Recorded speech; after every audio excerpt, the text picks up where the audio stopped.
Hey budget friends, welcome back to the channel. It's your girl Daisy from Daisy Does It, and I am here to do a recap of the month of January. Like it says, where did my money go? Now, if you watch my budget breakdown for the month of January, actually no, I did it for February. I stated that I didn't want to do January because I just started a new job. So this money for spending in January was based off of money that I received from my previous employer. Because if you watched my debt confession or my budget breakdown, you know that I changed positions at the end of December, the week of Christmas. And I did not start getting a paycheck until the end of January. But I received my payout from my previous employer, which was actually a little bit more than what I normally would have received. So I did some different things with the money. And so my income looks inflated, and that is correct. I put some money in savings. I put some money in my daughter's account, which I always do. And I used that to cover me until I received a paycheck, which I didn't know how long that was going to be. I'm still trying to get used to this new pay schedule, and you would think that I would like it more, but I was so used to just getting paid twice a month. And it being like so structured. I knew it was on the 15th I was getting paid, end of the month I was getting paid, and now it's like, okay, now I have to actually like look, and like I know it's every other Friday, but it's new. Don't judge me. I'm weird. It's okay. I accept that fact that I'm weird. So as you can see, I use the budget by paycheck from the Budget Mom. So what I have done for the month of January, I've gone through and done the highlighter method and added up the two accounts and put them into the different categories that I track. So I'm going to go through the different categories that I look at just so you can kind of see what I'm looking at. So for income, I look at anything that comes into my account. So that can be my regular salary, money that I get from my husband from his income, any kind of refund checks, side income, well, child tax credit is no longer here, and reimbursements from work where I put money into the child savings, dependent care savings account. It goes into income. Household expenses, which some of these really aren't household, but I just lump it in there. Anytime I go shopping for groceries, gas, anything for the family, Sam's, Target, Costco. I only get gas from Sam's and Costco typically because they're cheaper, and my car takes premium gas, and it makes that price the same as regular gas at another station. It's so weird. Walmart, groceries, all under household. So that can be house supplies, groceries, like toilet tissue, cleaning supplies, all that kind of stuff. Eating out, self-explanatory. Put that in a bright orange. Utilities. Out of the utilities, you typically will only see two of mine out of the four. My husband pays for our gas and our cable. I put for money on the power bill, and I pay our car insurance. Debt, self-explanatory. All the things that were included in the debt confession goes under this category. Student loans, car payments, credit cards. No student loans. I track my student loans separately. But all the credit cards and the car is here. Expenses. Now these are the things that just make life function, right? Rent/mortgage. You have to have a place to live, your four walls. I keep a phone, so my phone bill, my daughter's daycare, the nanny who takes care of my daughter after school for the hour while I'm coming home. I put that under expenses. And if you have not checked out, I just started an Etsy account. I'm making printables and cash envelopes, and if there's anything that you would like and you can pitch to me, I'm free to try to work on that and make for you also. So I do have an Etsy account. Currently it's only like 60 cents a month, so that expense is not much. The next category is spending. This is personal spending. Amazon, clothes, shopping, anything outside of getting items for the home goes into spending. My daughter's clothes, all that would go under spending. I track my subscriptions, which I canceled Weight Watchers. I have my car wash, Cricut. I pay for ABC Mouse for my daughter, but I'm pretty sure I'm going to cancel that. She has a few educational games on her tablet, and she loves just watching kids' YouTube. No point in paying for ABC Mouse. She is highly advanced. I thought she would love ABC Mouse, but she just does not stay on it like that, so it's becoming just a waste of money. Apple, Pandora, and Netflix. And then, of course, my student loans. Now, this category here is the catch-all. And please let me know down in the comments if you have more than one account, right? How do you separate the two? I can get into that. Let me explain that. So I have a couple of different accounts. I have an account at my main checking account branch. So I have a Wells Fargo account. I have a Capital One 360 checking account. So those are two checking accounts. My main salary and anything that I get from the family business goes to that account.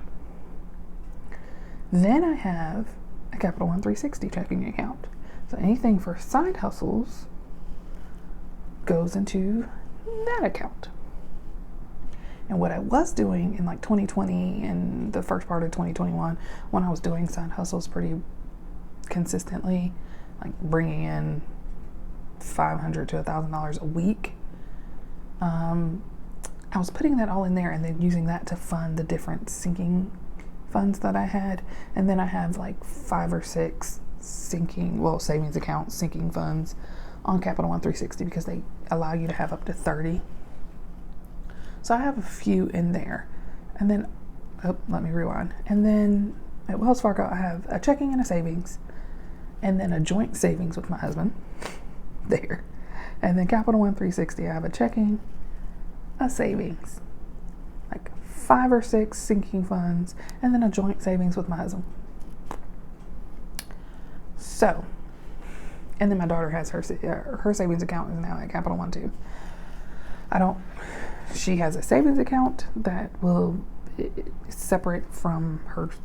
She has her own sinking account too that I use for like, if I want to buy her, my daughter's 2.5. So if you have small children, they grow.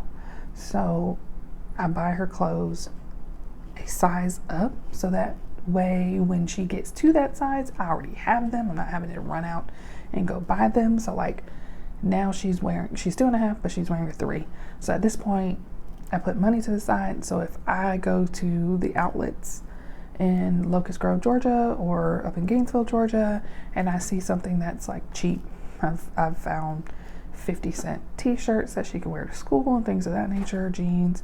I go ahead and stock up on her clothes in like a size 4 or 5, depending on if the seasons and whatever. So I just go and buy that way. So I just put money to the side, usually from side hustles, and do it that way. But sometimes I'll do the side hustle, or I'll put money over and then I'll pay for it with my Wells Fargo account. Then I'm transferring from the sinking fund to the Capital One checking account, then transferring Zelle to my Wells Fargo, and it's just a lot. It's a lot. So if you have more than one account, how do you manage it? Let me know down in the comments how you do it and what is the easiest way, because what I've noticed is me transferring money back and forth, not only does it make it look like I'm spending a whole lot more, but it looks crazy when I'm doing my tracking. So like these miscellaneous purples are just like transfers back and forth between accounts. It's not that I'm getting an influx of money. They're just going into different areas. That was a whole lot. I'm sorry, y'all. So back to what we were talking about for today. So I wanted to look at, where did my money go for the month of January? And so here is my breakdown. And like I said, I only thought I was going to be bringing in about $3,200 a month. That was just an estimate. And I ended up spending $6,000. I was able to spend $6,000 because I brought in about $10,000 last month. I know. I told you I don't make six figures, but it was a lot of stuff that came in. I got money from my dad for doing bookkeeping and payroll for the family business. I got money from my previous employer. I got my first paycheck at my new employer. My husband gave me money like for bills. It was a lot. Anyway, so going back through these categories, income ended up being about $10,000. Utilities, we spent $461.64. Expenses, we spent $2,547, which is up because, like I said, we just started using my nanny when I got this job. $259.20 on subscriptions, $246.31 on household, which is up a little bit. I try to put $100 each paycheck, so it's slightly up, but not too bad. I was able to put $1,400 towards debt, and actually it was more than that because I put $25 on student loans. January was the last month that my student loans were not in repayment for Navient. So that was just, I think they called it the smart option loan. So you pay $25 a month. It's not in deferment or anything, but you're just paying $25 until you're actually in your repayment. Whatever. I spent $826.33 on junk stuff. And then eating out, $545.45. I know that's a lot. That's a whole lot. And then miscellaneous. I never know how to track that. So not only is it weird to look at in the account because it looks like a weird influx and outflux of money, but I can say it was an outflow of about $700 from me putting it into like different accounts, or me sending it to, like I just had weird stuff. Like somebody bought something for my mom and wanted to pay her on Cash App. My mom doesn't have Cash App, so they sent me the money on Cash App. Then I had to transfer the money from Cash App to my checking account. Then I sent it to my mom on Zelle. Whole bunch of steps. But it's going through my account as two different transactions. So what does that look like, right? So I put it under miscellaneous because it's not something I'm doing. It's not something I'm really touching. Yeah. Okay. So, flipping the page. All right, so we are going to break down the debt categories. I don't do the monthly inflow or the savings part right now. Not worried about that. So let's do how much I was able to put towards each debt that I've outlined so far. So my Chase account got $46.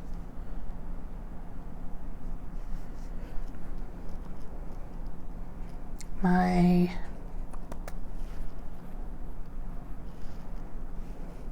Capital One got $25. My second Capital One got $100. The other Chase card, which y'all know from watching the debt confession, that's in my mother's name, but I'm paying that off, was $142. Credit One, I put extra on Credit One this month. I only have to put $30, but I went ahead and did $100. Honda, Acura got their normal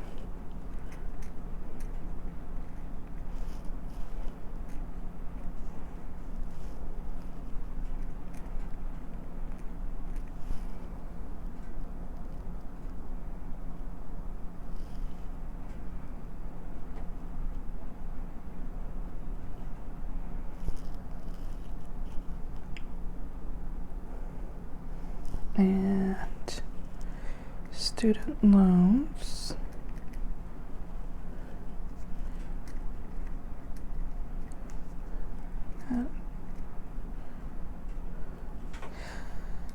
So yes, I'm lumping it in. I know it's debt. I don't count it towards debt, but it's in debt. So the next question that it asked is how much of a percentage was placed towards that, and I did not calculate that off camera, so I'll do that now with you. So total debt payment that was done was $1424.22 plus 25.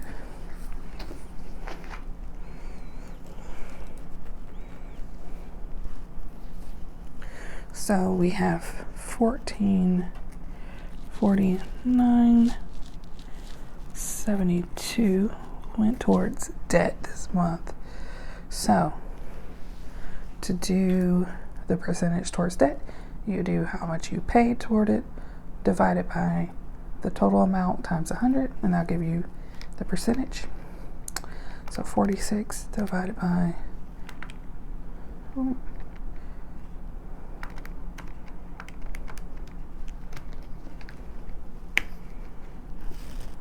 probably can't see that. Can you see that? I don't know. Times 100 is 3.17%. 25 divided by 1449.72 times 100 is 1.72%. 100 divided by 4.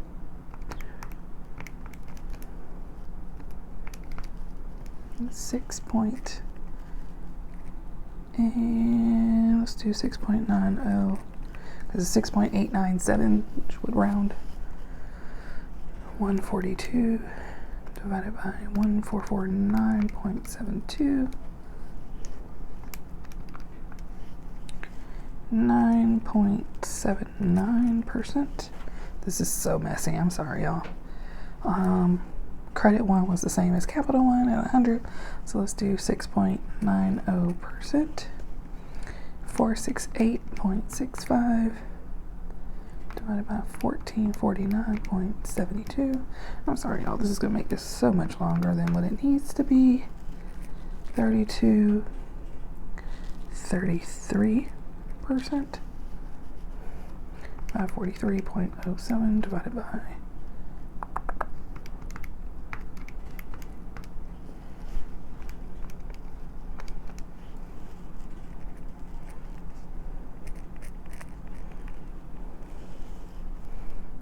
25 divided by 1449.72 times 100, 1.72%. In theory, if you add those up, it gets to 100. Not going to do that just to save on time, but that is where my money went. $1,400 is not bad.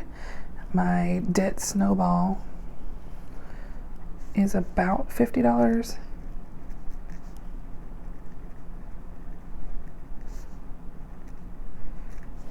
Minimum.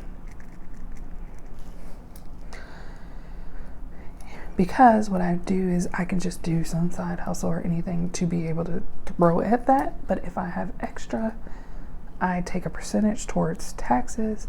10% goes to myself. I do a percentage to my daughter. If I need to do any sinking funds, I do that. And then the remainder all goes towards the debt snowball. But I try to do at least $50 a week, which is an extra $200 a month, plus my added amounts. And then hopefully this, and this will be paid off within the next 30 days or so. 45 days.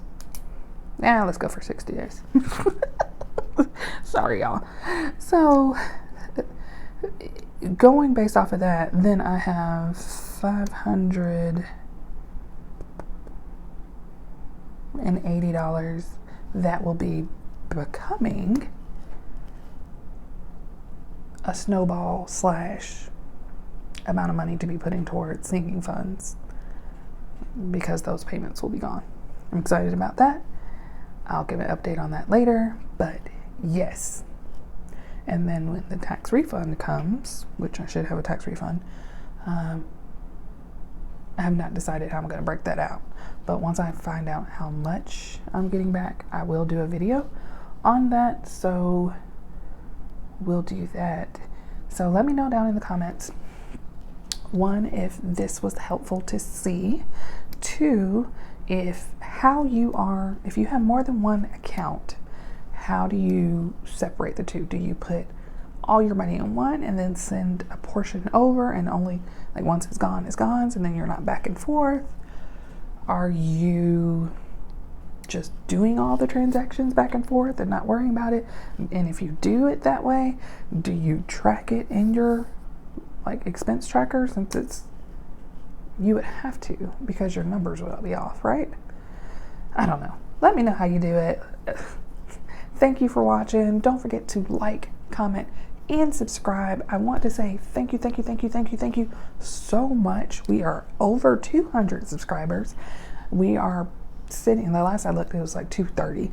So once we hit 250, I am so excited. I'm going to use my Fetch Rewards points to give back to y'all, because y'all are doing things for me, so I want to do something nice for y'all. So I'm going to cash in some points and give a nice gift card, and more instructions will be on that once we hit 250. But feel free to reach out to me in the interim. And if you haven't liked my Instagram page, feel free to do that also. It is DaisyDoesIt_22. I'd love to be able to connect with you on there. Feel free to send me a message, a direct message, or any of the posts on there. I try to actually be a little bit more active on there, because I don't have to record anything, and I don't have to be either at work or when my daughter is quiet. So I'm probably a little bit more active on there. But I do look forward, and I have been able to respond to each and every one of you when you do comment. So talk to you soon, and we'll be back for another video probably in the next couple of days, so I can do an update on just a financial update. So all right, talk to you later. Bye.